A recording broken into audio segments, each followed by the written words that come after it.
This is Guardian Radio, your station for up-to-the-minute news, intelligent, interactive, and engaging conversation. 96.9 FM. The views and opinions of the hosts and guests are their own and do not necessarily reflect the position of the management and staff of Guardian Network.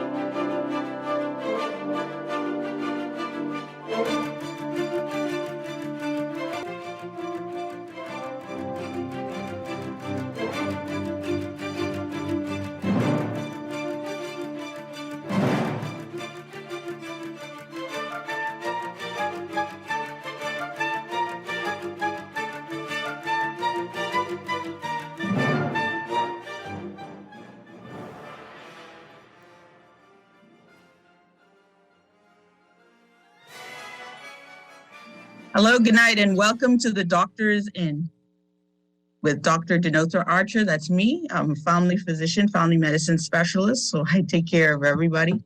Welcome to the show where we talk all things health, wellness, and things that pertain to the Bahamian society at large. So we have an interesting show for those of you who was with us last week. We talked a lot about, vaccine, also, just the effect of COVID in children. And, we came to the conclusion, I concluded, and I agreed with Dr. Ben Carson. There really isn't much of a need for it. There's no reasoning, really good reasoning behind it. And it's something that we really need to think about as we are moving forward as a country and deciding what we are going to do as we go through this so-called pandemic. I say that now because you can see our numbers are going down pretty much really, really good. And so I'm hopeful that there is light at the end of the tunnel and we will get out of all of this. So that is my hope and my dream, that we can go back to the real normal and not any other kind of normal. So tonight, the show is brought to you by Medical Concierge Services for all your healthcare needs, in clinic, out of the clinic, home care, everything that you can think about. Check out us on site, mcsfamilymedicine.com, and to just see everything that we do there. And we're located 72 Collins Avenue in the Bahamas Heart Center, the Medical Pavilion.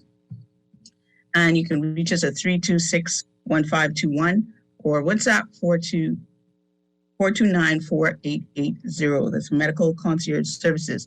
So tonight we're going to kind of wrap up that whole idea of what's happening with kids. One of the big things, the myocarditis, we're going to touch on that. And then we're going to move into our main topic, which is to do with the health rules that are coming out. And so I don't know if everyone's been paying attention, but we're moving away from emergency orders and we're going towards placing some rules into our our laws, our policies that would govern how we as a people would deal with COVID-19. And so it's very interesting to see. And I have a lot of issues with those rules. And so we're going to talk about it. We're going to go through it. We're going to examine what exactly are these rules and whether some of them make sense or maybe they need to go back a little bit to the drawing board. So we're going to take a look at those rules tonight. So here, I'm just going to touch a little bit first, though, on myocarditis, just so people have an understanding as we just kind of finish off this whole idea of children and what's happening there. I think it's very, very important to keep hearing it all about. So why are we talking? Why is this conversation of myocarditis really, really coming about? Well, as we go into more and more people being vaccinated, they're looking at the side effects and the issues that some people are having, and people are doing various studies and looking at various things as things start to pop up. So one of the really big things that pops up is this idea of some people getting inflammation of the heart, different parts of the heart, and myocarditis is one of the big ones. So I'll start off with one or two articles that kind of look at this. We'll go in to see what myocarditis is about, and then we're going to look at those new rules that are coming out. So stay tuned and be here with us. So the first study that I'm going to look at tonight is called Myocarditis After COVID-19 Vaccination in a Large Healthcare Organization. So here we have a report looking at, they started looking at it, basically reports have suggested an association, this is from the background of the abstract, between the development of myocarditis and the receipt of a messenger RNA vaccines against coronavirus disease 2019. But the frequency and severity of the myocarditis after vaccination have not been extensively explored. So they wanted to look at what exactly was going on, how bad was it, and what was going on. They looked at databases for the Clalit Health Services, which is the largest healthcare organization in Israel, because a lot of data was coming out of Israel. Israel was one of the first countries to really dive into vaccination. A large chunk of their population was vaccinated. And so we were getting a lot of our data. And they looked for whether there were any diagnoses of myocarditis in patients who had received at least one dose of the Pfizer. The diagnosis of myocarditis was adjudicated by cardiologists using the case definition used by the Centers for Disease Control and Prevention. They abstracted the presentation, the clinical course, the outcome for the patients using their electronic medical health record. And they performed a Kaplan-Meier analysis of the incidence of myocarditis up to 42 days after the first vaccination dose. So they only went into about 42 days and they looked at who was getting this and how was it happening. So they looked at 2.5 million people who were vaccinated, who were 16 years or older. So this is only 16 years or older because that was the age group at the time. And they saw 54 cases at that time. The estimated incidence per 1,000 was about 2.13 in this particular study. But what they found actually in a particular group, so although it didn't seem like a lot of cases in general, all of those cases were actually in a very small group, which were patients between the ages of 16 to 29. 76% of the cases of myocarditis were described as mild and 22% as intermediate, which is strange because prior to this, you didn't see a lot of mild or intermediate conclusions when it came to myocarditis because it's inflammation of the heart. Usually, if you end up in hospital, most people end up in hospital and need some required treatment. So they did kind of split it up into groups. Although I don't know anyone who would want what they're terming a mild case of myocarditis for any inflammation of the heart can be extremely dangerous. One case associated with cardiogenic shock, and after a follow-up of 83 days after the onset, one patient admitted to the hospital, one had died of unknown cause after discharge, and 14 of the patients who had left had ventricular dysfunction on echocardiogram after admission. So these people had permanent changes in their heart, which caused dysfunction of their heart itself. 10 still had such dysfunction at the time of their discharge. And of these patients, 5 underwent subsequent tests that revealed normal heart function. So only 5 people came out with normal heart function out of those persons that they just mentioned. So the conclusion of that study was among the patients in Israel healthcare system who had received at least one dose of the vaccine, the estimated incidence of myocarditis was about 2.13 in 100,000. The highest incidence among male patients, and this is where it comes in because it's the young males. So remember, this study was only 16 and above, but they still found that the young male patients between 16 to 29 in that group were the majority of myocarditis of mild or moderate severity. And that's basically what they found. I could go into a bit more, but we'll move on to one of the other studies so that you can just see across the board that a lot of different people have been studying this occurrence. And you hear the words rare, but anytime you have a multiple time fold in an incident of a problem, it is then related to the vaccine per se. So new information for parents on myocarditis and COVID-19. This is coming from Harvard Education. And they just want to talk a little bit about what is it exactly, because we hear this talk, it's happening, it's mostly affecting young people and more exclusively young males. So what is myocarditis? And we'll also include pericarditis in this as well.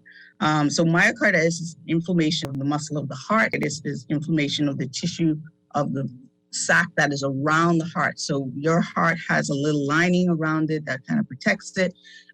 So myocarditis is the inflammation of the heart muscle itself, and pericarditis is the inflammation of the sac around it.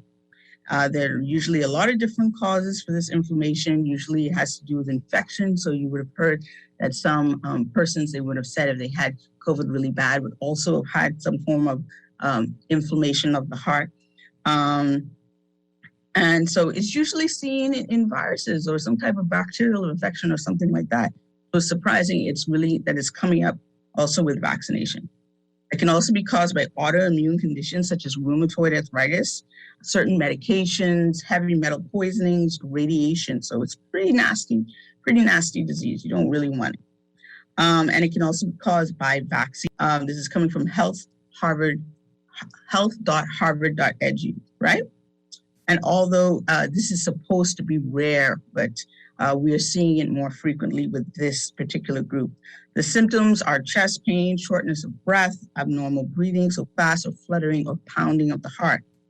Currently, in this particular article, they talked about 1,000 cases of myocarditis and pericarditis that had been reported after vaccination against COVID-19 using the mRNA vaccine, Pfizer or Moderna. The cases have been most common in male, adolescent, and young adults, occurring most often after the second dose and usually within several days of receiving the vaccine.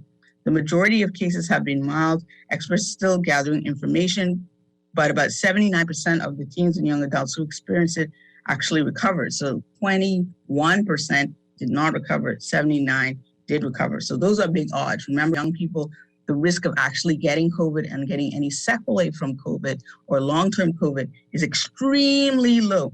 But we can see here that at least 21% of these within this 1,000 cases did not recover.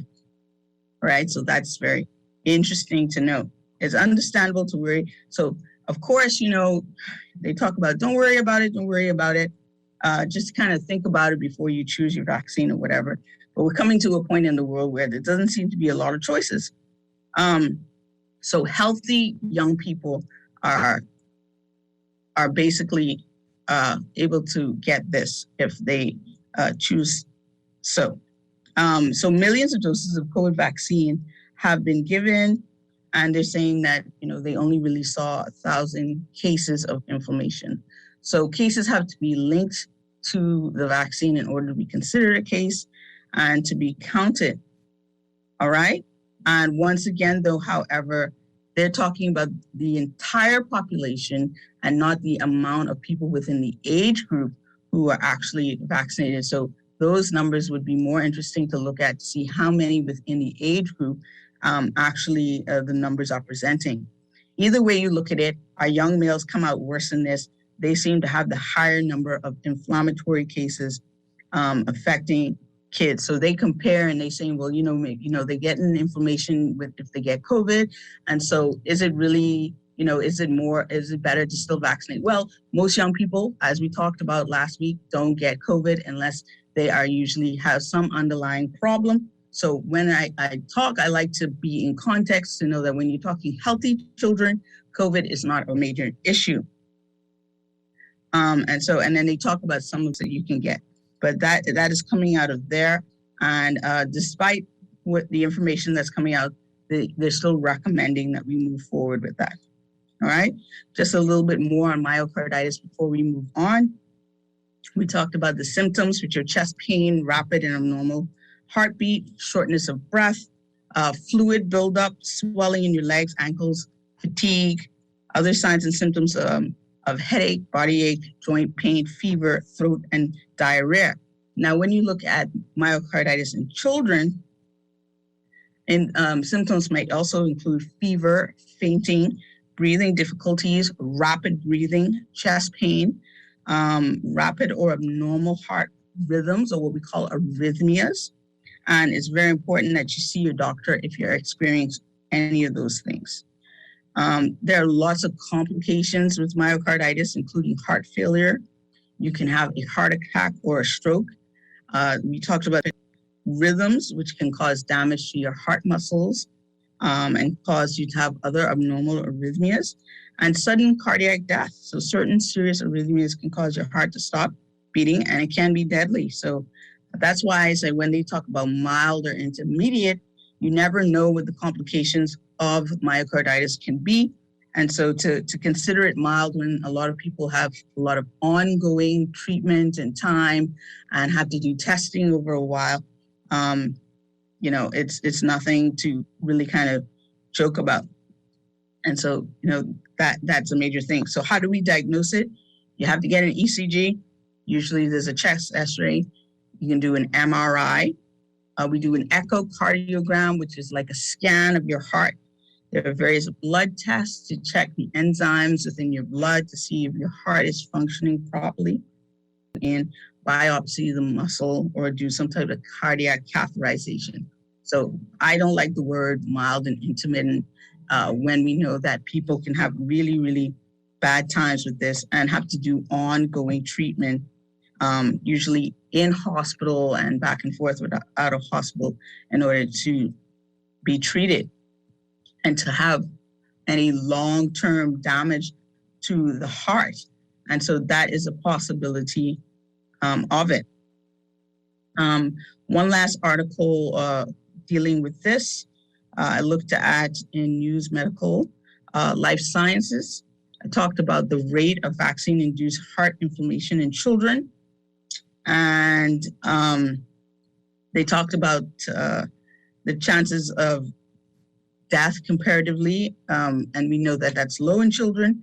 However, they talked of adverse events from vaccine amongst teens and young adults, namely myocarditis again coming up.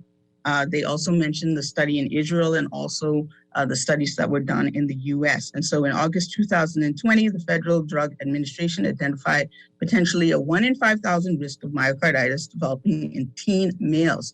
So when we look specifically at males, we can see that a teenage male is a lot more likely to actually come out with it. So when we take that out of the big pool and we look specifically at males, it's down to 1 in 5,000. So what does that mean? If 5,000 were to be vaccinated, one of them probably may get myocarditis. That is what they're saying, the risk of myocarditis developing in a teenage male.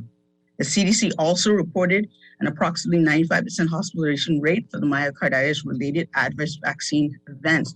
Persons that got myocarditis ended up in hospital. They looked at what we call a preprint study. So before things are widely spread to the community, research and papers and scientific stuff go through various processes. And one of them is being in a preprint stage where it's waiting to be kind of peer reviewed. So you have all the data, you've done all the work, it's there, it's kind of being waiting to be, kind of looked at by everyone in the community. But this is where a lot of information comes out about this particular subject because it's so fast-paced and so much stuff is happening. So a recent paper uploaded in MedRxiv looked at a risk-benefit analysis was undertaken, and they suggested that alternative vaccination schedule may be most appropriate. They kind of concluded that either you change the way that you give them the vaccine or you reconsider how it's given, but they found an issue with because of all the reports that were happening in the VAERS system. And so, today, none of these reports want to specifically say, don't do this or don't do that, but everyone can see that there is an issue within that population. Okay, so they look further at the number per million of people, but I don't like the number per million. I like to look specifically at the kids so that 1 in 5,000, I think, really hits the nail on the head. It said that the group found that 15% of adverse events occurred following the first dose and with the majority after the second dose. So most adverse events occurred 2 days after vaccination, with 91.5% occurring within 5 days. So it seems like after the second dose is where we were seeing that a lot. And this was, I found very, very, very important to compare the rates of vaccine-induced adverse events to the rate of hospitalization that could have been avoided by vaccination. The group obtained COVID-19 hospitalization records for individuals in the same age group, also considering comorbidities that were found to increase the probability of hospitalization by 4.7-fold, with 70% of hospitalization by children bearing at least one. As around 20% of children are obese in the United States and almost 10% of asthma, in addition to the wide range of other related conditions any child may bear, such as diabetes, the group estimated that 33% of children in the 12 to 17-year age group suffer from at least one COVID-19 morbidity, but they found sometime fold with in terms of vaccine-induced adverse events there. So they went on to look at the healthy adolescents, their risks due to hospitalizations, and teens, at least one comorbidity at the rate spikes at about 210 per million and 294 per million in periods of intense or acute respiratory syndrome of coronavirus. Just basically, the rest of this article just talks about how likely kids would be to be hospitalized due to coronavirus versus vaccine-induced injuries. That's the age group of 12 to 15. They also talk about the 2 to 1 times more in the age group of 16 to 17-year-olds.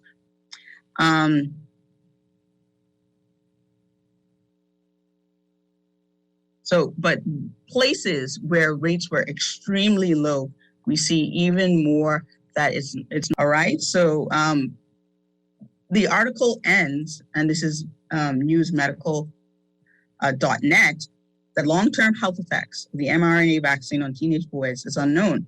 Few clinical trials have been conducted due to the early observation of adverse events. The group suggests that vaccination of this age group could be done on a case-by-case basis, allowing the risks and benefits to be weighed for each individual. Countries such as Germany and Norway have avoided recommending vaccinating children altogether, whilst the UK is considering distributing just one dose of the vaccine to these individuals. The vast majority of serious adverse events occur after the second dose. So that article concluded pretty much that they thought there was more risk there versus not, and that either you need to adjust the schedule or maybe, like some of the European countries, not for children. So that's definitely something for us to consider whilst we're considering moving forward with all of this. And I think it's very important that we note that. So what are we going to really talk about tonight? We're going to talk about it. We're going to take a quick break and we're going to come back and we're going to look at the health safety rules that are coming out, which are going to be practically law. I think is going to be the law. So I think it's important that we kind of look at that and what does that mean and whether these laws are really, what the direction that we need to go. And so we're going to take a look at that after the break. We're going to take a quick break right now with the doctors and with me, Dr. D. Archer. I'll be back in a moment.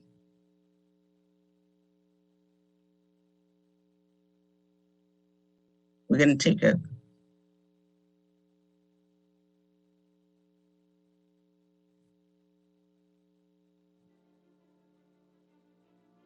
producer, are you there? Let's take a break.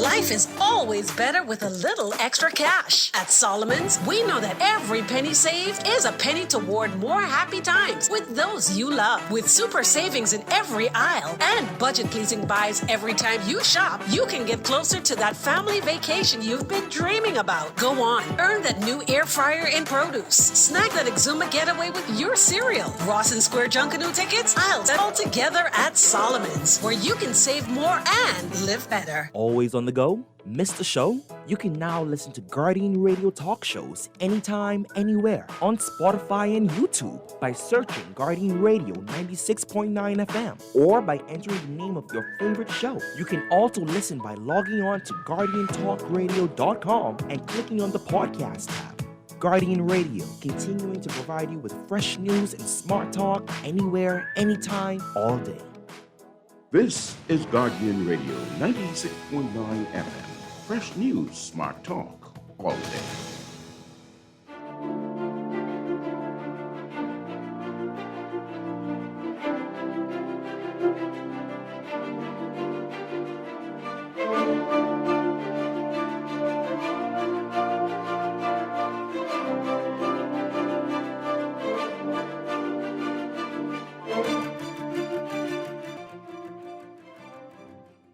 Welcome back to the Doctors and with me, Dr. Denothra Archer Cartwright. Thank you for joining me this Tuesday night, for listening in for all things health, wellness, and things that pertain to the Bahamian Society. We like to talk about the topics we know that are going to interest you and are very pertinent to what's going on in today into society. We were talking about myocarditis and how it's affecting young men who are vaccinated, as well as children who do get really bad COVID. And so it's a really important subject that we need to look at as we're looking at vaccinating younger and younger people. But we also want to talk tonight about the new health service COVID-19 prevention and management of community spread rules of 2021. So these are supposed to replace the emergency orders that have been in place since this entire pandemic started. And so we want to put some things in law so that they can kind of govern what's going on. But are we moving towards mandates in a sense without calling it a mandate?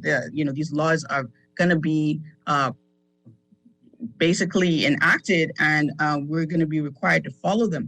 But I think there was a bit of a miss with these particular rules. I think this is definitely, and I don't want to say this, but it seems almost like they just cut and paste this from someplace else, because I don't think it's relevant to what's happening in the country. I don't think it's relevant to what's going on right now with us. And I think it's kind of like 10 steps backwards in a sense. And so I'm hoping that our leaders will take another look at this and kind of maybe realize that this is not the way to go. If you're watching what's happening around the world, there's a lot of division going on with vaccinated people, vaccine passports, vaccine mandates. People have been protesting all around the world because of the intrusive and authoritarian way that healthcare is being used to govern and control people.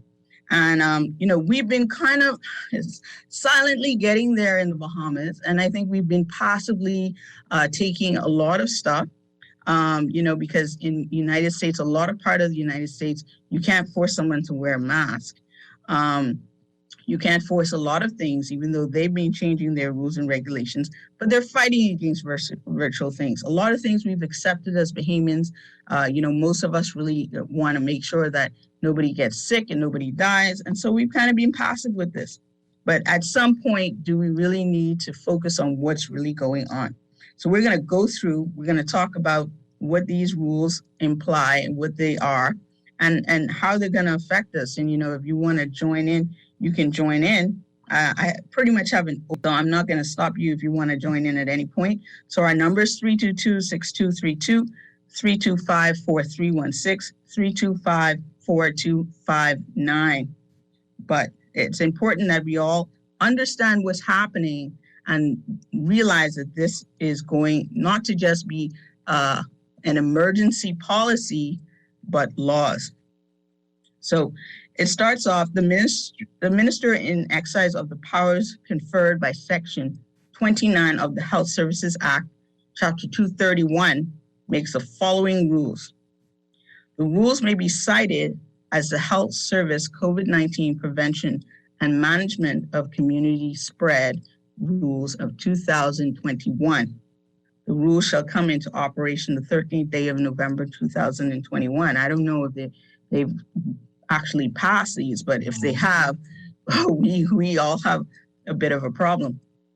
The application of the rules, this is part 2.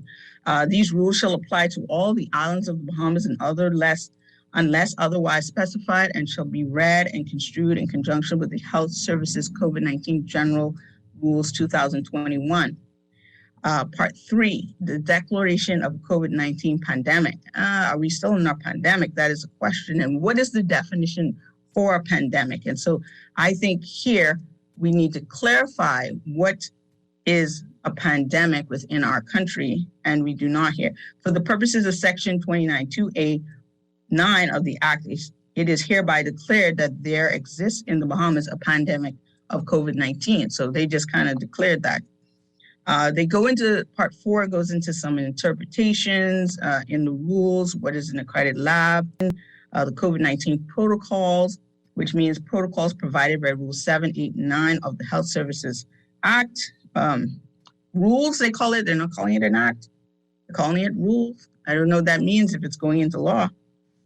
They talk about what is it to say is a COVID-19 test, what it is to be fully vaccinated. So this is very, very important. So the COVID-19 test, they talk about it just being means for any molecular test method utilizing nucleic acid amplification, right? Anything, I guess, antigen tests recommended by the WHO, whatever it may be. Because we all know that the tests that we've been using, they're going to soon say that one is obsolete and move on to something else, which is another story in itself.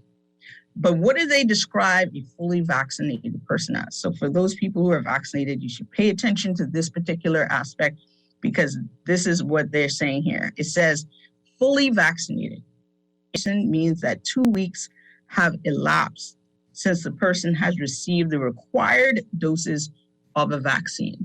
So that's very important. Required doses of a vaccine. There's no number there, so that required dose can change.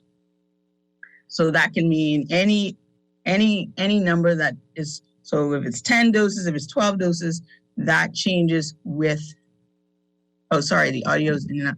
That changes with, I hope that's a lot better. That changes with, and let me just turn up. Okay. That changes with whatever is done. So if you're fully vaccinated, you feel, okay, I'm totally in the clear, that is not very specific. It speaks to the required doses of a vaccine authorized by the World Health Organization or by the stringent regulatory authority as defined by the Caribbean Public Health Agency, which has received an emergency use license for emergency use drugs. There is basically what it's saying. If you've gotten the required dose, so that's for all the persons who are vaccinated to realize that the required dose may not be what you consider fully vaccinated, and that can change.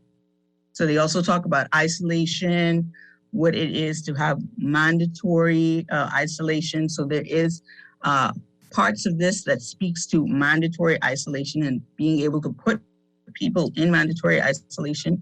It describes the medical officer of health, who's a medical practitioner, the minister, what it means to be quarantined, and quarantine means the separation from others or persons who have been exposed to COVID-19 for a period of at least 14 days.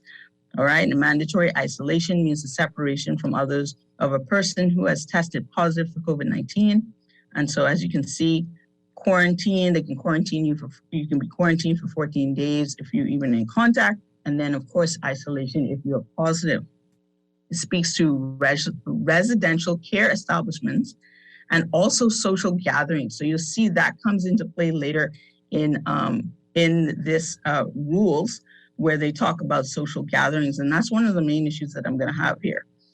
So social gathering means a gathering of persons present together in the same place in order to engage in social interaction, and includes a wedding not held in a church, a wedding reception, or a repast. So any kind of event happening.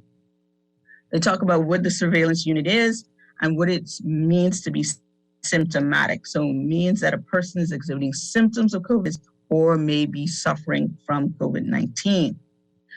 Part 2 of the rules speak to the domestic and international travel.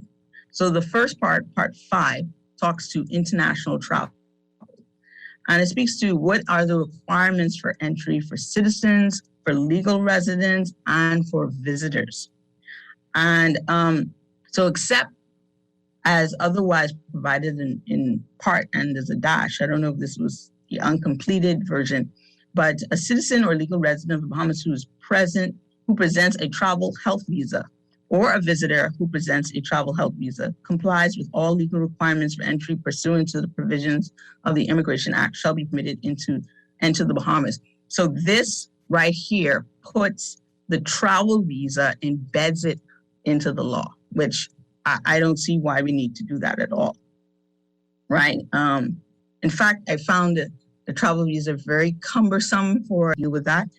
And my experience when I was coming home, we realized very late that my baby, who is less than a year old, who was only about 7 months at the time, required a health visa, even though he did not require a test.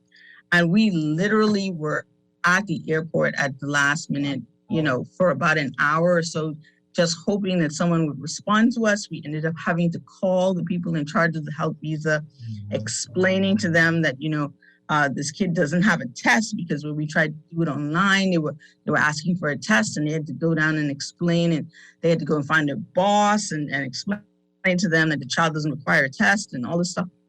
So it was very, very stressful situation for a Bahamian turning back home. It was harder to get back into New Providence than it was to go to the United States. It was crazy. And so that health visa thing, I'm not really for it. I'm not really for it at all when it comes to Bahamians.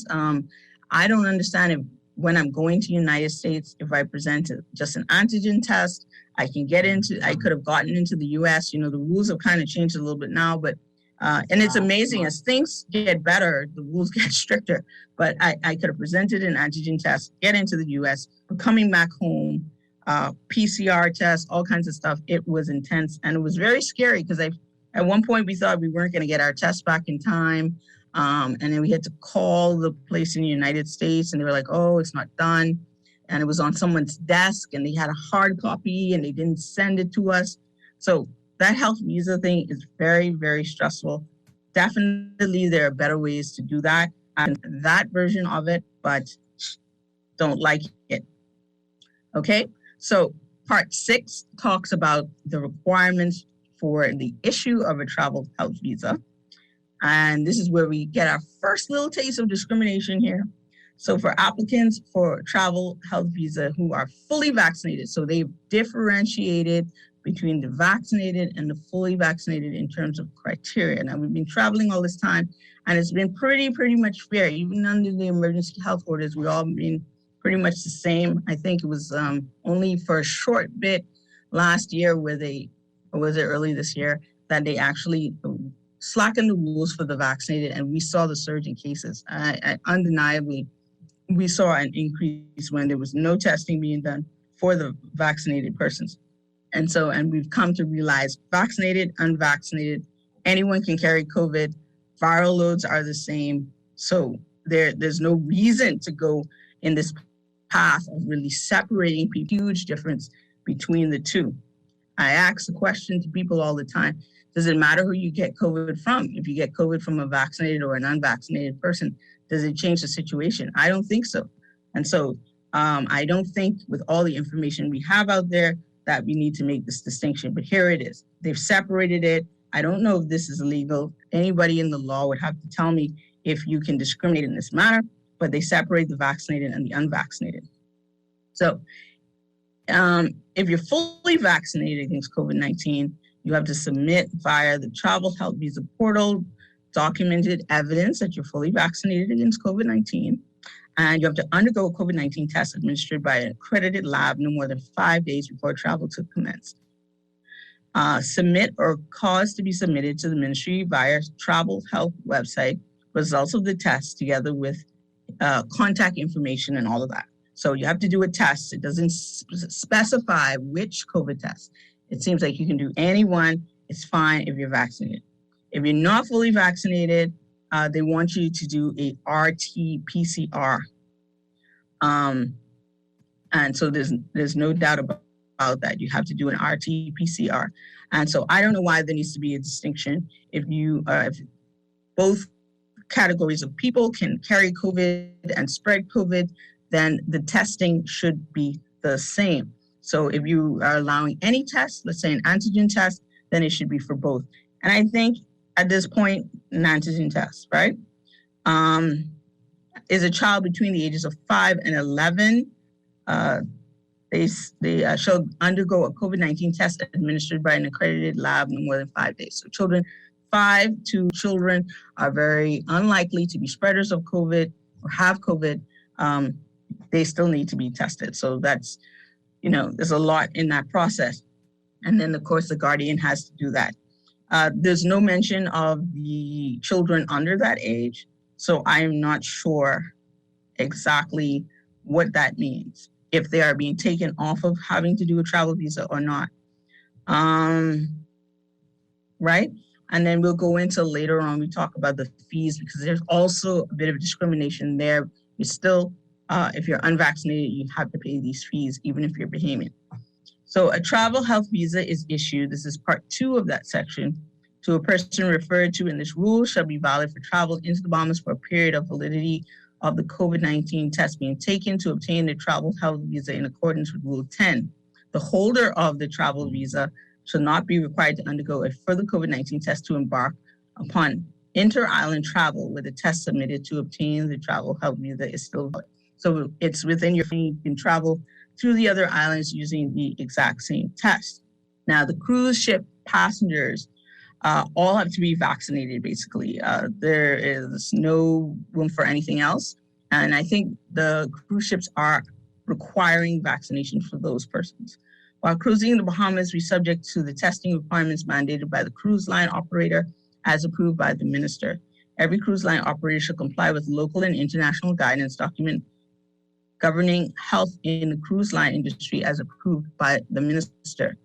So they sound like they're going a lot with whatever the cruise line is doing, and then the minister just approves of that. Now, failure to comply with conditions of entry. So if they find out that you didn't comply with any of this, you can be detained at an appropriate place designated by the minister. So in a lot of our laws, we give our ministers a lot of power. So the minister can basically say that you can be detained, and you can be screened in accordance with Rule 20. And so that's any citizen or legal resident. So even if you're a Bahamian and you don't comply to these rules, if you've entered without doing any of these things, the minister can ask you to be detained. And you can be given the screening that is required.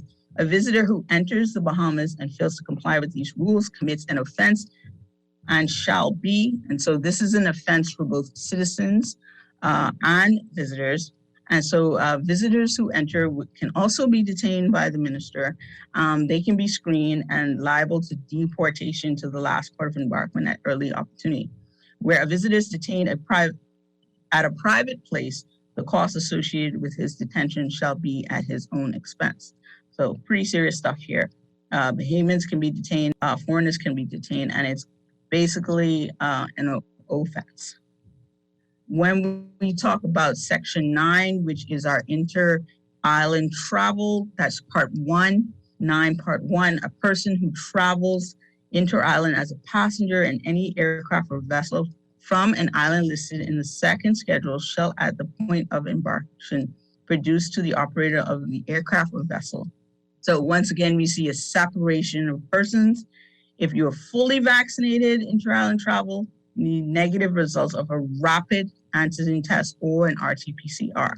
So I'm wondering sometimes if they missed out or if this is how it's supposed to be written, because we see with the other travel that they just say a COVID test, and then here they're very specific that can be a rapid antigen or an RT-PCR. Usually when you're looking at legislation or acts, they usually want to have some conformity, but this seems to be written kind of like all over the place. So I'm not sure, and I'm assuming and I'm hoping that if you're not fully vaccinated, you have to do an RT-PCR. So I don't know why, if you can do a rapid antigen test for one person, why you can't do it for the other person. But they're specifically asking for an RT-PCR, which, if my memory serves me correctly, is going out of commission a lot of these tests by the end of December. So we're putting into laws, and I'm not sure if we're going to be using RT-PCR in that particular way after December. And proof of this exemption, right? So that's a person's not fully vaccinated.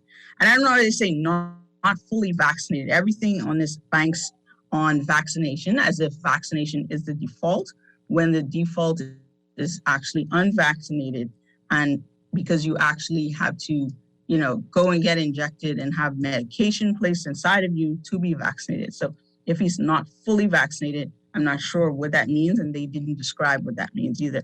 But because that is an odd statement, and it makes it seem like there isn't actually a place for the unvaccinated, who are citizens of this country and global citizens of that. Proof of his exemption from the requirement to undergo a COVID-19 test. So they speak about that exemption, but I don't remember seeing further in here where they talk about any exemptions of going to do that test other than some emergency stuff. A person who travels inter-island from an island on the second schedule and is the operator of a private aircraft or vessel which he is traveling shall produce a negative result of COVID-19 tests to the officer in command. Once again, it's very loose language, COVID-19 test. I'm not sure if that's how it's supposed to read. Shall, when asked to do so, produce a negative result of his COVID-19 test to an officer of the Royal Bahamas. So if you're traveling from the second schedule or you're operating an aircraft, if you're the person that's driving the aircraft, I guess, they're saying that you have to have a test. They're not very specific on what this test is. Part 3 of that section talks about persons referred to in this rule who does not comply with the COVID-19 protocols specified by the health services. Okay, so this part I really didn't understand. A person referred to in this rule who does not comply with the rules, paragraph 1 and 2, a request made pursuant to paragraph 2B.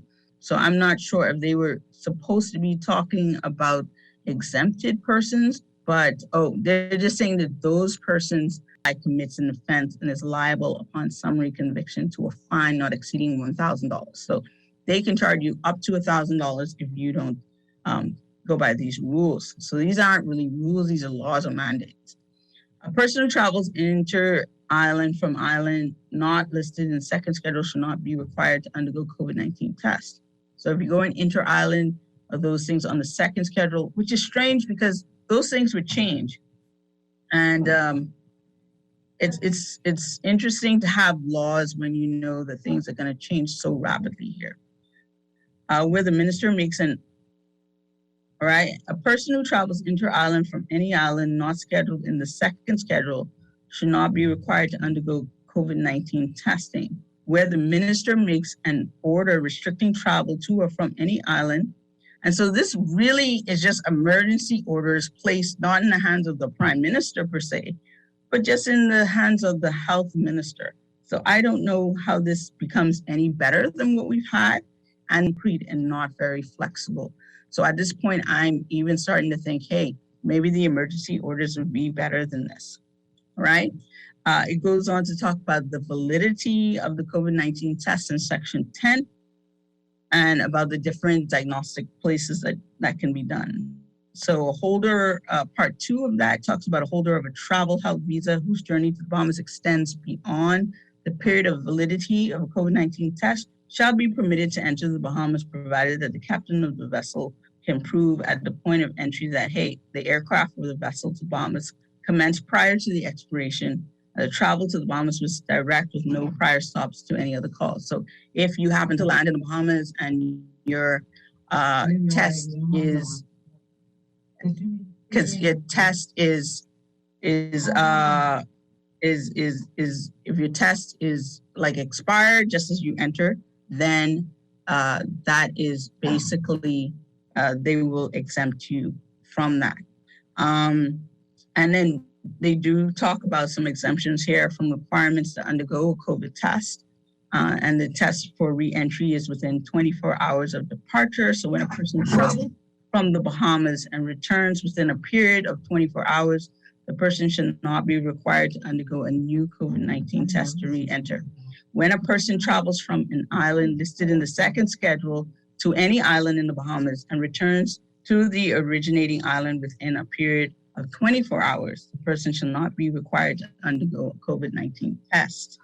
And so those are kind of like the exemptions for entry there. Exemption for emergency travel from the second schedule is also mentioned, and they talk about written confirmation from a medical officer, minister, the commissioner of police, and this is for any kind of emergencies. Part B of that emergency scheduling has to do with employees of an aircraft, a person who is doing any kind of freight or passenger emergency services, and they won't have to do a COVID-19 test, but they have to get permission. Exemptions for specific categories of persons. They also discuss that, and then they talk about mandatory post-entry COVID-19 testing. And so we're going to talk about the mandatory requirements for secondary testing and some of the other screening parts. Then we get to the really interesting parts about, having events and people coming to your house. I guess that's the prevention and management and community spread aspect. So we're going to take a quick break and we're going to come back and talk about it. And if you have any questions or concerns or comments, call in. We're listening to you and we want to hear what you think so far about the break. And we'll be right back on The Doctor's In with me, Dr. D. Archer.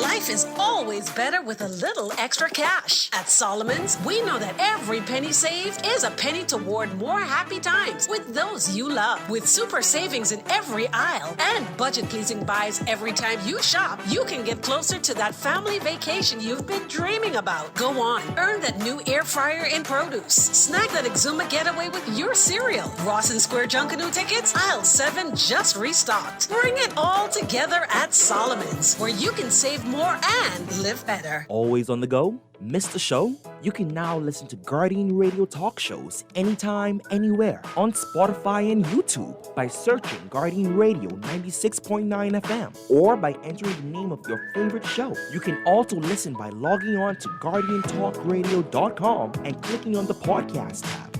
Guardian Radio, continuing to provide you with fresh news and smart talk anywhere, anytime, all day.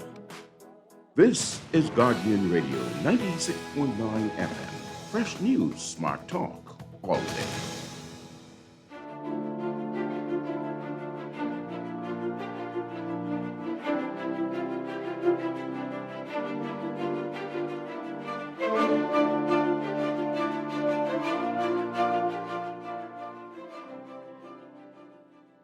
We're back on The Doctor's In with me, Dr. Denotha Archer. We're on Guardian Radio 96.9.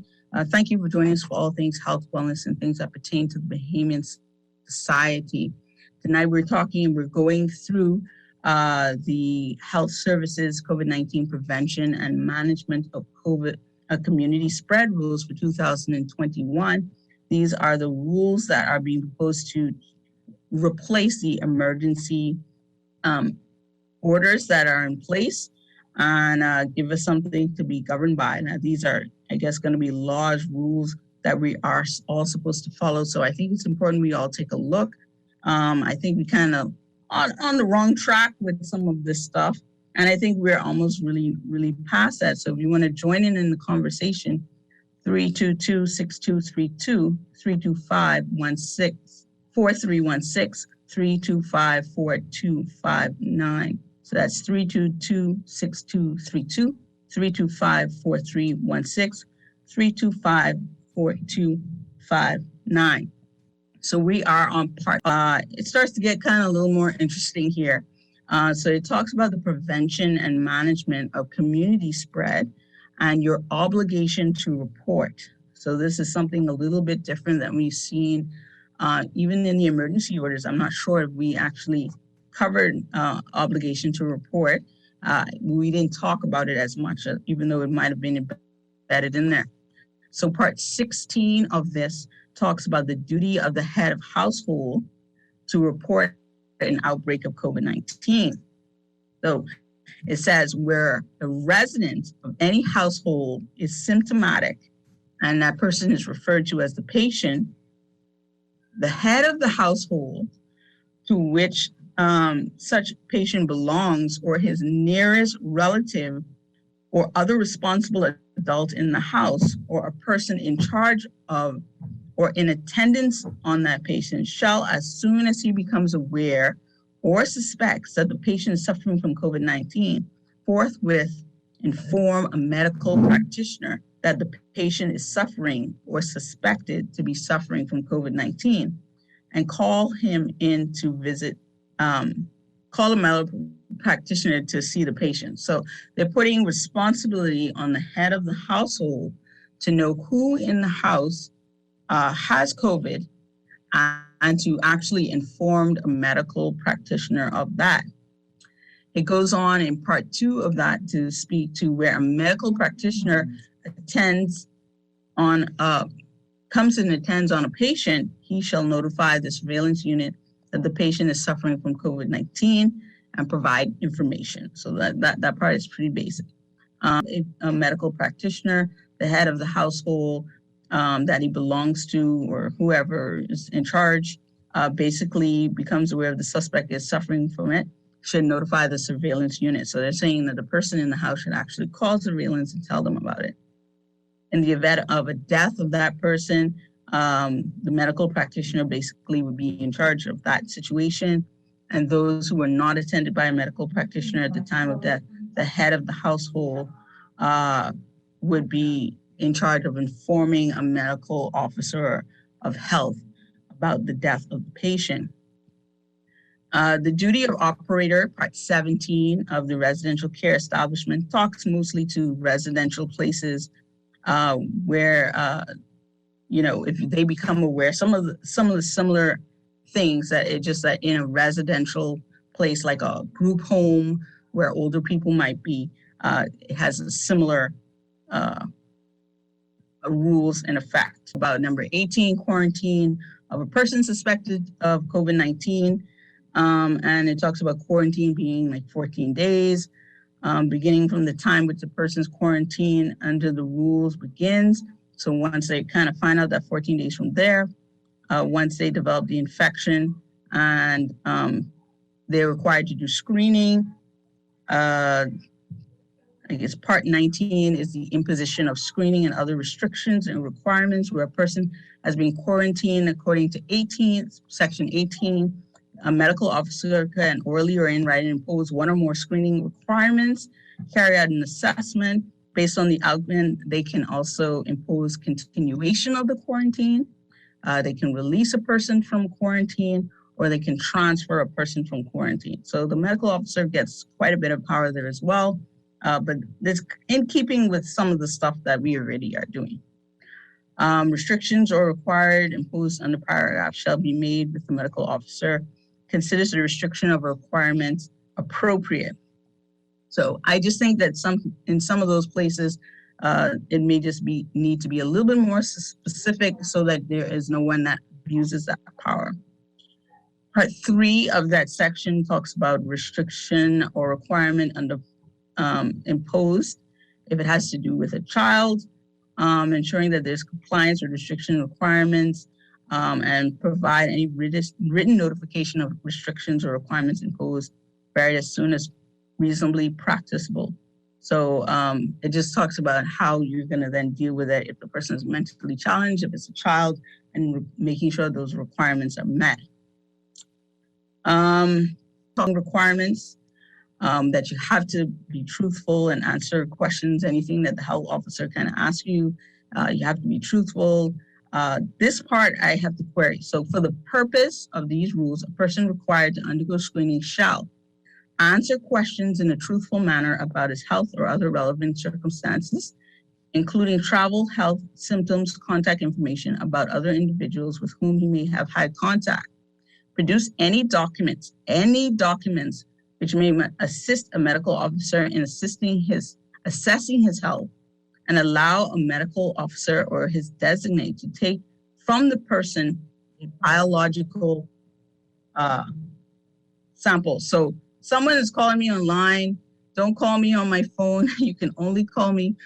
You can call me on the Guardian numbers, which is 322-6232, 325-4316, 325-4259. Do not call my number because I will not be able to take the call. So you want to call the Guardian line. I can take your questions there, but I cannot take your call on my private line.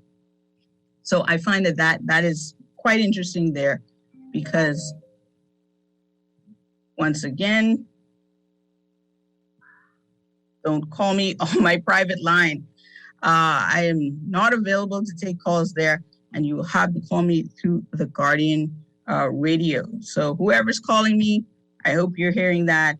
Do not call my private phone number. And that number, I don't know that number, so I'm not sure who that is calling me.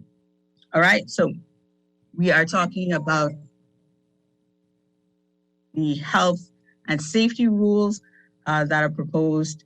And once again, don't call me on my private line. Please call me on the Guardian line. I cannot take your call right now. For the purpose of these rules, so we talked about that, you have to answer all these questions. Any document they ask you to produce, you'll have to produce. Allowing a medical officer or designated to take from the person a biological sample, including his respiratory secretions, appropriate means, including but not limited to swabbing of his nasal pharyngeal cavity. I think it gets a little intrusive here.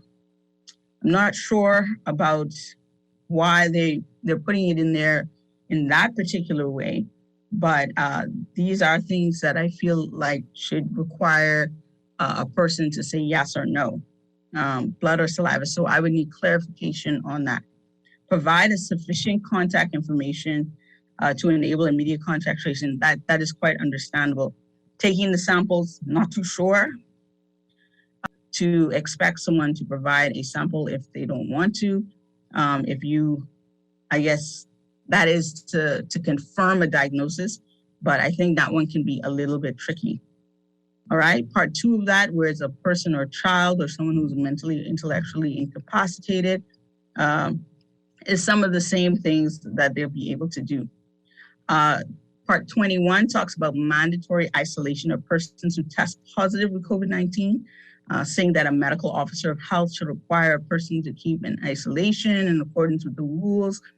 And if that person has tested positive or has been reported by a medical officer to be suffering from COVID-19, he considers it necessary and proportionate to do so in order to remove the risk of that person from infecting others. I really am a big believer of letting people I know it's an infectious thing and you would want to know. So I think most people care about each other. And if you are infected, you would go along with isolation. My problem is putting them into law. And we all know that laws can be abused. So I'm not sure how I feel about this particular aspect. I think when it was the emergency orders, we knew it would all end. When you put things into law, it sounds like it's a very long-term thing. Where a medical officer of health determines that a person shall be kept in isolation, he shall notify that person, or where the person or a child is mentally ill, and notify a responsible adult. So some of the same stuff there.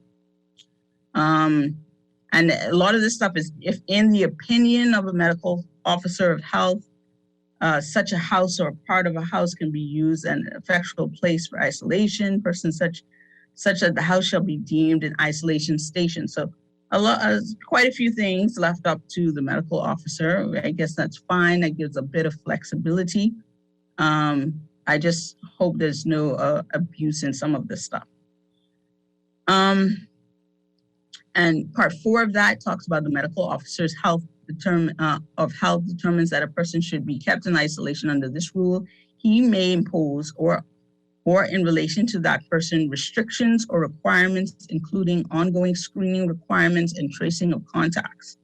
The medical officer of health shall give to a person who is required to be kept in isolation an isolation card that outlines the circumstances of isolation, including the place of isolation. So it sounds like they can tell you where to be isolated, the length of time you will be isolated, any restrictions or requirements that the person must adhere to. and the isolation card shall be signed by that person and a copy retained by the medical health officer.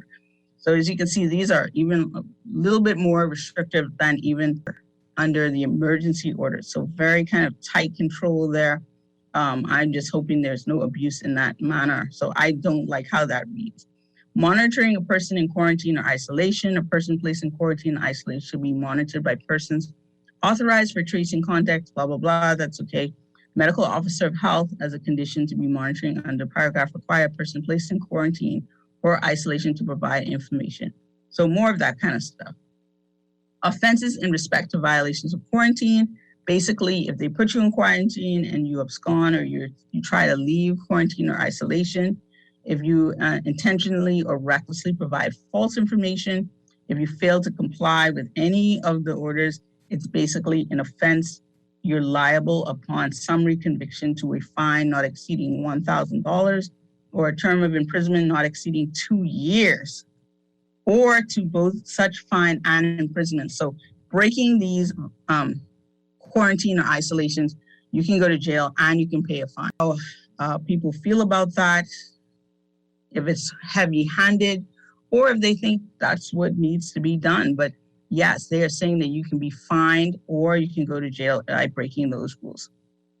And then it goes, number 24, it talks about them giving you a letter and releasing you basically from isolation. I don't know if we've had any cases of people actually running away from isolation or going places they shouldn't have, but I would have to look at the statistics on that to kind of make a good determination if these rules are heavy-handed or if they are, people are doing it and that's what they need to do. This is where it gets a bit tricky as well. We see a bit more of that discriminatory kind of discussion here. Business operations, so 25, business operations. Subject to the provisions in this subpart, this rule shall apply to all businesses. A business may operate provided that business prepares a protocol document containing guidelines relevant to the business, completes the ministry's workplace assessment online survey, I'm not sure about that, and ensures that every employee is familiar with the content of the approved protocol document. I think if it's going to be something like that, perhaps the ministry can actually provide what an outline of the protocol would be and people just sign on to it. So this whole idea of everyone being very, very specific, I think there should be some guidance with that. And that's something that can be easily fixed. And the ministry may review or cause review of any business to determine compliance with its protocol document, these rules and health services. So the ministry will now have the power to kind of come in and review your business and determine if you're following the rules. A business which fits a first offense, $5,000, up to $5,000. A second offense, up to $10,000. And on a third, a further offense, the suspension of its business license for a period not exceeding 3 months. So hopefully this is not the final document, because it sounds like a lot of money for struggling businesses. So you would really need to have all of your protocols in place. The minister, on the advice of the chief medical officer, ordered the closure of any business due to an outbreak, spread, or reoccurrence of COVID-19 or non-compliance. The determination to close any business pursuant to paragraph 5 shall be contingent on the full evaluation and assessment of the surveillance unit. In terms of residential care establishment, it talks there about what would the hours of visiting be, which is like interesting. They want you to limit, not sure why, or what that has to do with anything, and how that would decrease the spread of COVID. Sounds a lot like some of the emergency arbitrary laws of just adding times and dates to things. Ensure that a person entering and remaining in establishment should adhere to the COVID-19 protocols. It's fine. Have at least one isolation area. I don't even know if that's possible within some of the public arenas. Ensure that all employees are fully vaccinated or submit to a COVID-19 testing every 3 days. So this is also quite interesting here, this document, because it does state about being fully vaccinated and submitting to COVID-19 tests.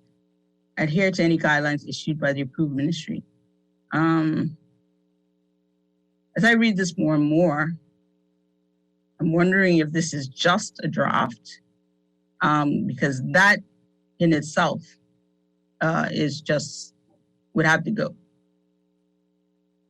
Educational instruction, it speaks to persons entering and remaining on campus shall adhere to protocols is fine. Having an isolation area. Okay, we have a caller. Caller, you're on the line. Yes, good morning, Dr. Archer. Hello, good night. Good night. I was working from 8 o'clock this morning until just now. So, the thing is, I really appreciate this information. I appreciate you. I mean, it's like I'm all alone.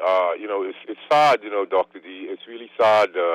We're moving towards a technocratic dystopian panopticon, right? Based on pseudoscience, right? I like pseudoscience because without pseudoscience, establish real science. Science doesn't start off with science starts off with something. You see what I'm saying? It just didn't start from any, you know what I mean? It's an established methodology. And so I was just listening to all of the narratives over the past week, and one of the things that drew attention to me was the fact that you heard them talking about the faulty rapid antigen test, right? Mm-hmm. Yeah, and so that caused me we draw to the conclusion that we really should have already had a gas chromatography machine, what they call gas chromatograph mass spectrometer. You understand what I'm saying? Because as with the knowledge I have, that means they don't even know what's coming in. They're just going with what people telling them, and they're being fed these narratives. And I saw, Dr. D, you have to keep me on the track. There's so much things to discuss. Yeah. I'm angry. It's like it's mind-boggling. You say the tests are faulty, but you didn't check them to see the ingredients in them. So everybody's a guinea pig because of the lack of consciousness. And so, there's a psychology to obedience, which is a catalyst to totalitarianism, and despotism, and this is what it feeds that. And so I listen to you, and I appreciate this because I understand everything what you're saying. Common sense. When you discuss pericarditis, myocarditis, myo means muscle. Peri means around, so that obviously I put together, and then itis would be an inflammation. So even if I didn't know the word, just through the general knowledge that I have, I'm able to put together these jargons, right? But they hate me. They hate me for speaking the truth. It's really, like I said, somebody said 52 hasn't made a contribution. He always called Tom COVID-19. But I'm sorry if my knowledge befuddled their big little brain, right? But just to say things like that, it's not factual. So I was hoping to see. They say I make no contribution. I don't make contributions. I make distributions. I distribute consciousness. You see now, Dr. D. Another thing for concern is, some facts, right? The VAERS report, right? The VAERS reporting system, right? Is controlled by the CDC. VAERS. Yeah, the vaccine adverse events reporting system, whatever. It's controlled by the CDC, which is a conflict of interest, and we know that. And so when you look at statistics and how they manipulate relative and absolute risk reduction, the word absolute obviously means more accurate than relative, because it can be relative to 500 people, relative to this, relative to that. So when pharmaceutical companies are allowed to dispense drugs based on relative risk reduction, like Pfizer, this is what they did. It says on their paper, relative risk reduction. But, just forget that. Yeah, another thing is, I try to get... Well, if people won't... What I try to tell you, 52, is you just have to talk the relative and absolute reduction. Most people don't know what you're saying, but people can understand when you say that the way that they calculated the efficacy and their rate of reduction was not in keeping with what we call the gold standard of science and studies. But it seems to be a very low threshold for large pharmaceutical companies that are kind of bankrolling everything. But if you were to counter that with other information, they want the gold standard and information to refute what they're doing. There's a lot of stuff coming out about D, I don't know. I know you're married, but I'd just like to communicate with you from my mind because there's no, the thing is about absolute risk reduction. Dr. John Campbell, in some of his peer-reviewed studies, I see where he's using absolute risk reduction. And then in the background, I would see relative risk reduction. But relative risk reduction is only for clinical trials. It's not for when you dispensing drugs to the public. And so it's just so many things to cover. And I don't know if you were familiar with, or you saw the Supreme Court put a freeze on Biden mandatory vaccine. They're not talking about that. But here we are in the Bahamas, slipping in all of these things in the guidance of safety and protection. But when you're saying, these people need to be vaccinated and the vaccinated get to do this. Yeah, but I like how you explain the science. Not cutting you up, but there's not much time left. But I appreciate Dr. Darwell, right? But he says he knows the science. But I want Dr. Darwell to know, right? I respect him a lot. He's knowledgeable, but no one knows the science. That's why they keep studying. I don't even know the science. That's why I keep studying. There's a study came out the other day, which we know this because Dr. Shane Crowley and some other doctors, that's who Fauci them is used. But it shows where the obese, this is really a disease of the obese, where the obese people, this has shown the decrease in vitamin D. We know all of this, but we still keep on deluding ourselves with other stuff.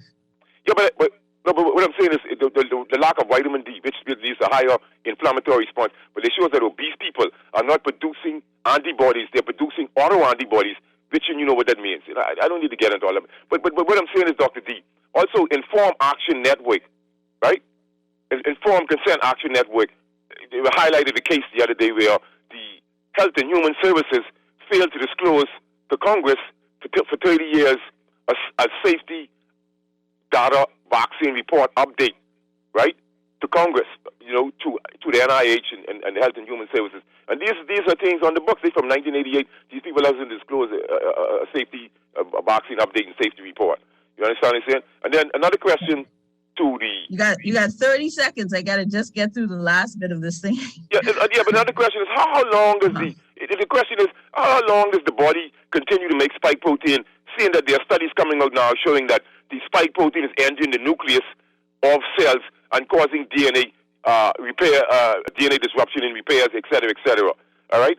And it's also, that's what I'm saying, Dr. D, where's the real science, man? They're still finding these proteins. I know I got to go, but here's what I want you to do, please. I would like for you to really discuss herd immunity, because a lot of people, a lot of people really think that herd immunity means transmission will stop. This today you're being deceived. You understand what I'm saying? Please, man. I think I talked about it before, maybe not completely, but I think I mentioned before, because the concept of, vaccination and herd immunity is no longer. Anybody just another second. Another question is, Dr. Bertrand Russell knows that this particular vaccine cannot provide herd immunity because it doesn't stop transmission. But we know that, Dr. D. But I'm a fool, and I don't know what I'm talking about. The only herd immunity that we can get at this point, or hope for, is if we get that through natural immunity, which most people aren't even acknowledging. Yeah, but Dr. Bertrand Russell, who is a polymath, who lived in the early 1900s, he philosopher, etc. He wrote a book, The Effects of Science on Society, right? And so I get to realize from then, I knew about scientific dictatorship from like the late 80s, right? And now I'm living and seeing it, and people still can't see what's about to happen, Dr. D. I don't even want to be amongst these people, man. I just got to get cat-eyed. I don't even want to be amongst the ignoramuses. You got to relax, because the Bible says so. The problem is it's cognitive conditioning. I talk about Pavlov's conditioning. Yeah, I mean, I on the same page as you. You're very educated. I always learning from you. Yeah. People are being conditioned that when they hear the science, which is a misnomer or almost pseudo anything on the news, they believe it. If they put a picture of me and say, kill 50 people, they believe that, they run with that.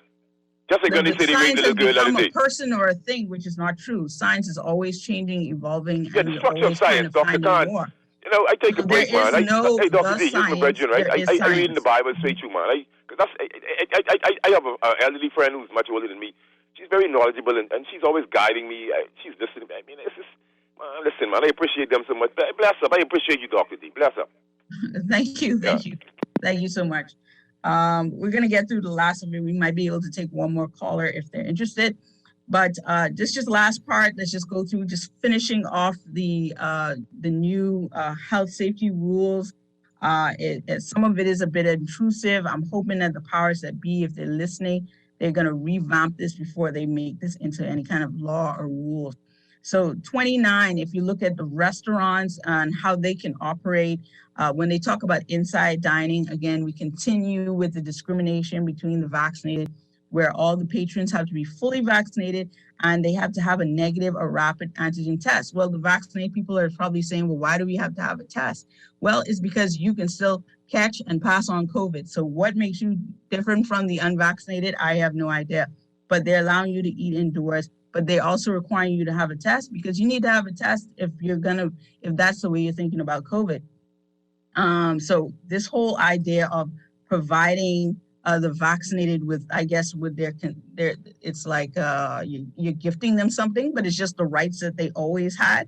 I don't understand that because we all had these rights. We gave up some of our rights for our health and safety, and now they're being gifted back to us if we do particular things. So the fully vaccinated can dine inside, but they have to have a test, an antigen test right now in order to do so. And that should be for everyone. If you're going to have testing, then it should be open to everyone. But I don't see where they actually allow that for the unvaccinated persons. So they say all needed or have a valid negative rapid test, antigen test. Okay, maybe that's an or. So I have to pull that back. Or have a valid negative rapid test. Okay, that's kind of doable. So that means that the fully vaccinated then don't have to be tested. My bad. Let me just recorrect that. I'm not sure if that means that if everyone is fully vaccinated, then it's no test, or you have a fully vaccinated test. So I just need clarification. So that's on my bad. I kind of read that wrong. But I don't know why we're instilling these things into laws when, people are falling away from all of this. Like I said, just been to Florida. You don't have to do a test to get in there. You don't have to be vaccinated. You can eat indoors. You can do lots of different things. And I think it's very restrictive. So those of you, and I've been in the restaurant business, so these are still very restrictive laws. And are we moving forward or backwards? Are we going to live with COVID, these things in place? So I know some people are very kind of frightened and they want all this testing and stuff. But I think at this point, if you're frightened, then you should stay away from these avenues. Maximum seating being 50% of seating capacity in the restaurant with a minimum of 30 square feet per person. So that really just depends on your size. And I think that's going to be better for larger restaurants rather than smaller restaurants. And I don't know how well restaurants are doing on 50% occupancy. That means that they can't hire back all of their staff and they're going to have to cut some costs somewhere. Seating is arranged in accordance with physical distancing and protocols. Also very difficult if you have a very small place. Masks are worn by staff in accordance with the protocols, okay? Masks are worn by patrons when dining at all times except when eating and drinking. This rule is the weirdest rule that I've ever seen because you're at events and people have on their mask and then they take it off to eat and then they take it off to drink and then all of a sudden, they put it back on. So these things have to make some logical sense. I think this means that people can come in, then people can come in. I don't see the difference between sitting to a table and putting your mask on when you're not eating and drinking and then putting your mask off and then eating and drinking. At this point, we are beyond that. I think we need to make sense. Tables and chairs and other implements used by patrons are sanitized after each use. Neither here nor there. Somebody asked me a few weeks back why, we used to see all this, heavy cleaning and stuff and we don't see it anymore because the science has shown that a lot of that stuff doesn't matter. If it's passed by respiratory droplets, then usually viruses and other things die fairly quickly on surfaces. So yes, you can do your sanitizing cleaning, but that big cleaning after everything, they didn't find to be very effective. A restaurant shall be permitted to operate utilizing outside dining, provided that the COVID-19 protocols are adhered to, staff and patrons, table, chairs implemented. Okay, that's fine. We're doing that now. Subject to, so 30 talks about public transportation, taxis, private cars, all of that stuff. And it just says subject to guidelines issued by the ministry. So that obviously is not going to be into the rules.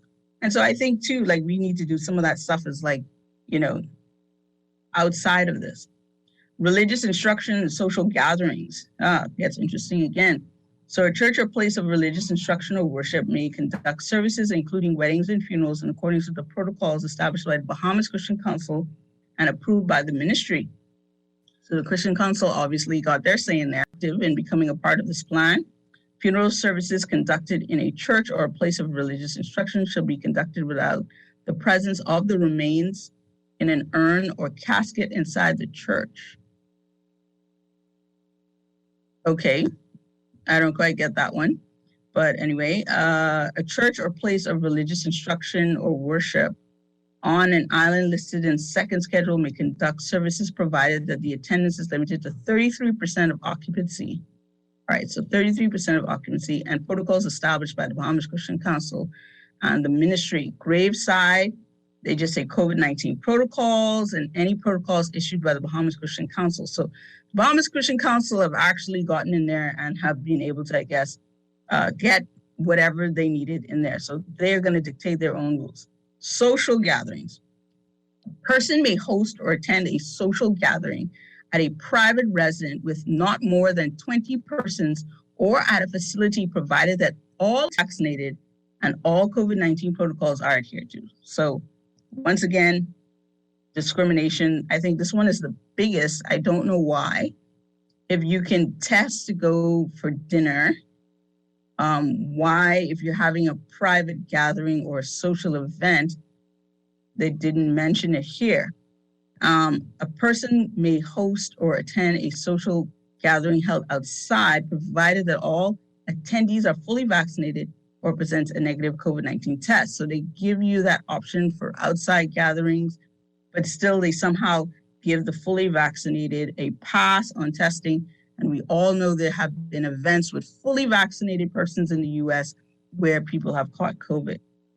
Subject to adherence to all COVID-19 protocols. A person who hosts or attends a social gathering contrary to this rule commits an offense and is liable upon summary conviction. Interesting. In the case of a host, you can be fined up to $2,000, $300.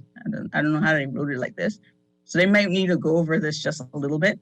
And in case of an attendee, a fine not to exceed $300. So you can be fined being in attendance of a place or being the person that hosted. And so this is what they want to put into law. Recreation and competitive sports. And I heard that there was a lot of problems with this because it says, this is part 34. And I'll just say this quickly because we're actually out of time. We're going to have to go over some of this next week. But a group of recreational or competitive sporting activity may be held provided that persons engage in activity of the participation. So participants, coaches, persons officiating, all need to be fully vaccinated, all have to have the persons watching, so everybody involved in this, they're basically saying needs to be vaccinated. And people had an uproar because you're talking about young people, students, everything. And really, it goes into professional sporting as well. And so we're going to have to take up the rest of that next week because we're basically out of time. So we're going to finish that up next week. And if you have any questions or calls, we'll get into it right then. But thank you for listening tonight with the doctors and with me, Dr. Denotra Archer, brought to you by Medical Concierge Services. You can catch us on Facebook and Instagram or our website, mcsfamilymedicine.com. Good night and see you next week.